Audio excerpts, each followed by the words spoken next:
What's going on, moviegoers? If you're new to the channel, my name is Christian. Welcome to C-Roll Productions. Boy, oh boy, you guys, this is some huge, massive news for Marvel Studios.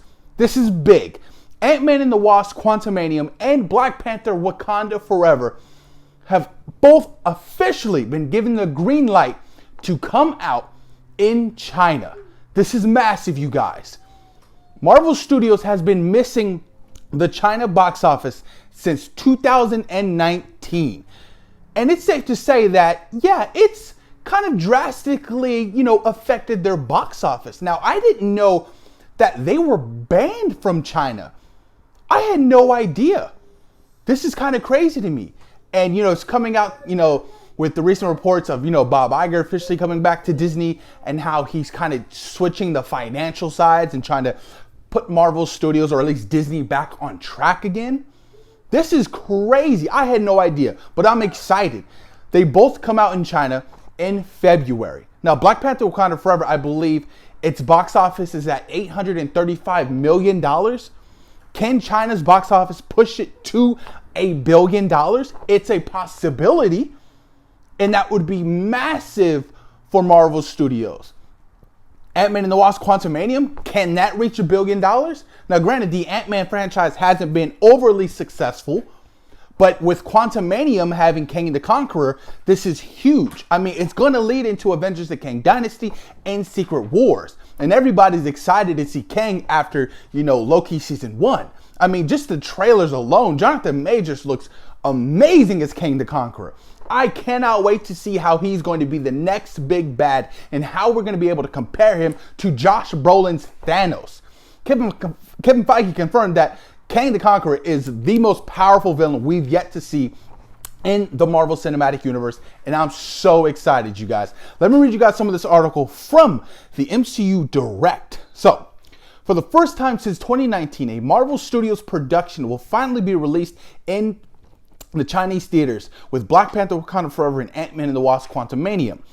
Ever since it was revealed that Black Widow wouldn't see a theatrical debut in the country, it snowballed from there, with every Marvel film since then not appearing in Chinese cinema, which is crazy. I mean, last year, Doctor Strange and Multiverse of Madness, Thor: Love and Thunder, all didn't get that, that advantage of being released in China. And the year before that, Eternals, Shang-Chi and the Legend of the Ten Rings, Black Widow, Spider-Man No Way Home, was that released in China? I don't know, actually. I don't think it was, but that's technically a Sony film, so it works kind of differently. But not releasing in China has definitely affected their box office, you guys, so this is a huge win for Marvel Studios. Let's continue on. It was either due to China restricting all international releases to prioritize its own domestic film industries, or comments made by the franchise's star or directors like Chloe Zhao. Holy crap. So many fans assumed the worst, that no Marvel film would ever play in China again. However, in a surprising bit of news, both sequels for Black Panther and Ant-Man and the Wasp will run in the Chinese theaters this February. According to the Weibo account run by Marvel Studios, Black Panther Wakanda Forever and Ant-Man and the Wasp Quantumania will be released in Chinese theaters on February 7th and the 17th, respectively, marking the end of the Marvel ban in the country. Why the change of heart? The most obvious assumption at the change of heart from China would be the return of former Disney CEO Bob Iger, who historically had good relations with China. It's possible that Bob Chapek had somehow soured them so much that just seeing him being replaced would be enough. Ooh, only a month out from potential release in China, it's hard to believe that this would be another preemptive blunder from Disney. For instance, marketing for Black Widow in China had alluded to its release that never came. Hopefully, Chinese fans will finally see a Marvel film in theaters again after over 3-year hiatus. That is crazy.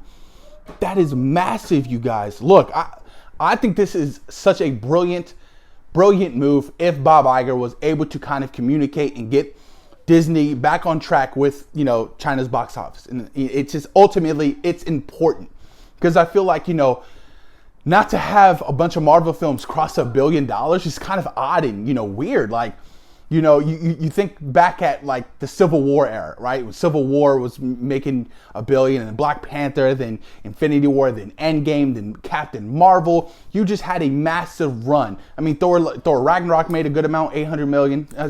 Thor Love and Thunder still made 800 million. Doctor Strange and Multiverse of Madness still made around $900 million.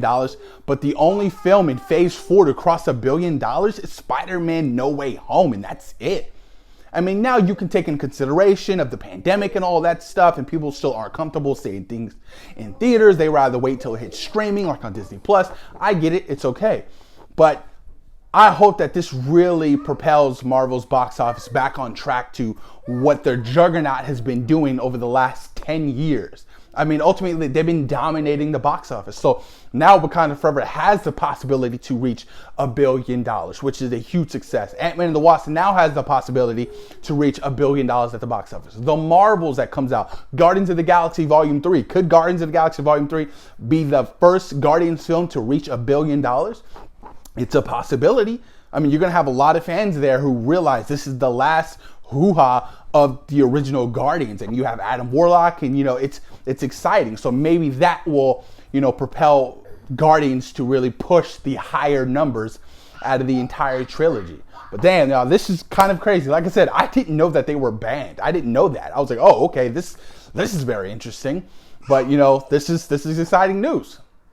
Definitely curious to see what's going to happen with the end box office results going into Phase 5, you guys. But post your comments down below. Let me know what you guys think. Thoughts and opinions, you guys. Please post them. Let me know. Let's talk about it. Peace.